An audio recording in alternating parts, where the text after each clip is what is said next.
उसमें short case में क्या होता है कि शॉर्ट केस में तुम्हें एक पैम्फलेट देंगे जिसके ऊपर क्वेश्चन लिखा होगा, सब हिस्ट्री लिखी होगी कि ये पेशेंट है, इतना ग्रेविड है, इतना पैरा, इतना अबॉर्शन, इतना इतना लाइव बर्थ, और ये उसकी चीफ कंप्लेंट है, ये HOPI है, तो तुम क्या डायग्नोसिस बनाओगे। बेसिकली वो क्वेश्चन होता है डायग्नोसिस का, और तुम्हारा ये डायग्नोसिस क्यों बना है, कैसे बना है।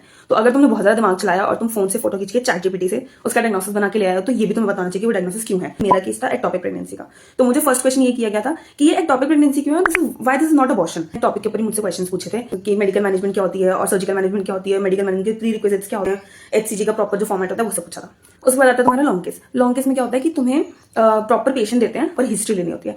हमें सारा साल इतनी मोटी लॉग बुक थी गायनी की, जिसमें हमने इतने केस लिखे हैं, इतने केस लिखे हैं, इतने पेशेंट के केसेस लिए थे कि हमें उसकी प्रॉपर हिस्ट्री रट चुकी थी। तो वो प्रॉपर फॉर्मेट में ट्राइमेस्टर वाइज हिस्ट्री लिखनी होती है, past, present, HOPI, chief complaint, everything. और उसके ऊपर तुम्हारा केस होता है। जैसे मेरा केस ब्रीच का था, तो मुझे पूछा था कि ब्रीच के बारे में क्वेश्चन पूछे गए थे कि ब्रीच की डिलीवरी कैसे कराओगे, और व्हाट इज ब्रीच, और ब्रीच क्यों होता है, सिस्टम से वैलिड वर्जन कब करेंगे, कैसे करेंगे, प्री रिक्विजिट्स क्या होते हैं। उसके लिए भी तुम्हें लेबर की सब कुछ नॉलेज होनी चाहिए।